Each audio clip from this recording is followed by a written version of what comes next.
Hey there and welcome everyone. In this video I'm going to review The Witcher 3 Wild Hunt. Now I know some of you are probably asking yourselves, why are you making a video review for a game that's been out for well over a year? Well, simply put, I frankly just got the ability to make videos on my gaming PC, and I've only had the computer for a few months. I still can't do console games, so I'm relegated to just existing PC games. And because I've only had the gaming PC for a few months, I wasn't able to do the videos when they were initially released, and I had to play them to get something to review. And frankly, games change a bit from when they were first launched to how they are a year later. This is especially true with, say, online multiplayer games. For example, take Battlefield 4. What was its initial reviews like? Terrible. Versus what it's like today? Much better. A lot of other games kind of go through this too. So there is a market for games that are a year or so old, especially on PC gaming, where Steam tends to push out a lot of these titles in their sales. Also, used and reduced price console games, they have a market as well. And people that play on any platform that buy these year-plus-old games, they're frequently just casual gamers, and thus they probably seek more information and more assistance with their games, especially with RPG games. So really, this video is aimed at the casual gamer who wants to know if this game is worth the price. I will probably do another video for Witcher 3 later on that goes into more detail on tips and recommendations. So now for the real reason why you're watching this. Is Witcher 3 a game I want to buy? Well, let's go over the game in general and make that determination. Witcher 3 is a third-person, open-world RPG, like many others. You play as a character called Geralt of Rivia, who is a Witcher, whose main mission involves finding a young woman named Ciri and ensuring her safety. A Witcher is essentially a hitman with great abilities for tracking. They're typically hired for defeating monsters, but also may be asked to take out some human bandits. People issue contracts to hire a Witcher for money. Witchers are not for free. The game naturally includes combat, which will involve using one of two different types of swords, plus bombs, potions, oils, and signs. Signs are what this game calls magic. You start with all 5 signs, so there's nothing to unlock or construct for needing a sign. Now, oils, bombs, and potions have to be constructed with certain ingredients once you have the formula. So you'll need both the formula and you'll need to gather the ingredients before you can make them. Once you have them, you're good to go. You can earn ability points which can be spent to refine and upgrade Geralt's abilities in the area of sword combat, signs, alchemy, and general. This allows you to choose how you want to build Geralt. As a hardcore swordsman, as someone more focused on signs, as a specialist in alchemy, or some combination of the three. What sold me on buying this game was the comparisons I read to Dragon Age Inquisition, and giving Witcher 3 a bit higher marks. I've played Dragon Age Inquisition on PS4, and I enjoyed it, and the ability to customize your character. Now, while there is no category of character for Geralt like there was for the Inquisitor, who could be mage, warrior, or rogue, you can, however, customize Geralt. Also, Geralt mainly travels alone, so there's no one to help you, or also to hurt you by getting in the way.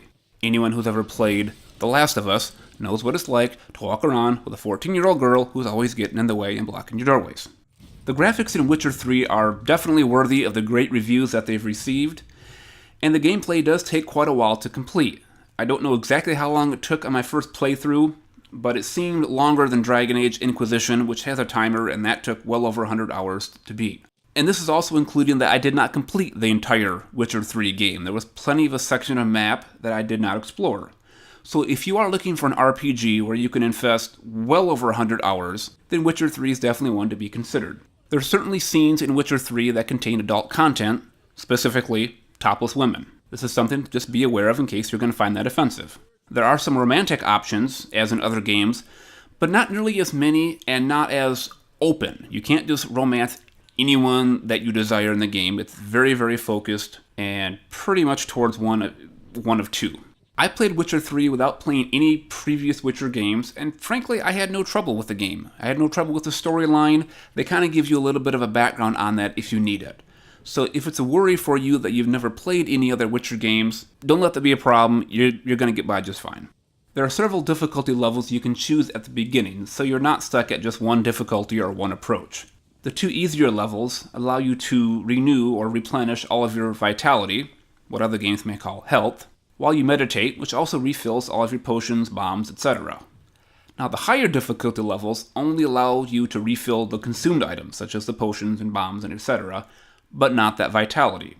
So this is another challenge to consider when you're playing on the higher difficulty level. On my first playthrough, I used normal difficulty, and I found it a bit challenging in the beginning, but later on I found it frankly quite easy, and I was able to defeat enemies by basically just mashing on the attack button. And perhaps the initial challenge was just my newness to PC gaming using a keyboard instead of the console. Now that I've got through this game, and after I complete some other games that I'm working on, I may come back to this one, but I'll definitely try a harder difficulty level. There is definitely a lot of map to explore and several countries on the map. So just because you have all of Velen explored, you still have Skellig and others you can do. And as you explore, you may encounter new side missions and other Witcher contracts to do. The money in Witcher 3 is called crowns, and you can buy and sell items with this currency. I made a lot of crowns just by collecting everything I came across, kind of like I did in Fallout 4, and then selling it to the appropriate vendor. On normal difficulty, I never found much of a need for more money, as the majority of what I spent my crowns on was just repairing my own gear, and I could earn much more from selling stuff than what it cost to repair my gear. Speaking of gear, there are 6 pieces of gear that Geralt will use. There are 2 swords, a steel one for fighting humans and things you might find in our current world, and a silver one for fighting monsters. There is also the chest armor, gauntlets, which are hand armor, boots, and trousers. There are gear sets available if you can obtain the formula to build each piece. There are 3 Witcher sets, the feline, the griffin, and the ursine, or bear, each with a different approach. The feline is a light armor, so it has lower weight, which allows you to carry more stuff and allows you to regenerate your sign ability faster. The ursine, or bear, that's heavy armor, which has a very slow sign regeneration, but has a massive defensive ability. And the griffin is a medium armor, which is kind of in the middle. Some people like to collect a full set and then upgrade each piece to its max level, which is called Mastercraft. However, even a full set of Mastercraft Witcher armor may not be as strong as other gear you may find. I found better overall performance later in the game with non-Witcher gear, which had much higher stats than with the Witcher gear. In the base game, there is no bonus to having a full set of any one type of gear, contrary to some speculations I've read online, but the gear is designed to work together. I believe in the expansion pack Blood and Wine, there appears to be a bonus for a full set of one type of armor. But once you are familiar with the gear and what to look for, you can make a better set of gear from what you take from dead enemies and formulas that you discover. Other tidbits to pass along include a game within a game. Within Witcher 3, there's a little sub-game you can play with a lot of people you interact with called Gwent, which is essentially a card game. You can bet on it with a certain number of crowns, and if you win, the winner take all. Frankly, I found the game unnecessary. I didn't need to play Gwent because I didn't need to earn any extra crowns. I didn't see any extra benefit from it. I was making plenty of money just from selling extra gear. However, try it out for yourself and see what you think. So, in summary, not playing a previous Witcher game is not an issue. You can play this game as a standalone, no problem. You can customize your ability to focus on what is preferable to you, even though there are no categories to choose from. The graphic quality is great. Witcher 3 Wild Hunt allows you to get immersed into a story and spend a lot of time, although the story can grind just a bit at times, especially in the middle portion of the game. Not at all boring, but I wasn't sitting at my desk at work saying, I can't wait to get home and see what happens next in Witcher 3. Didn't quite capture me quite that way. So in the end, is it worth the full price? To an avid gamer, it probably is.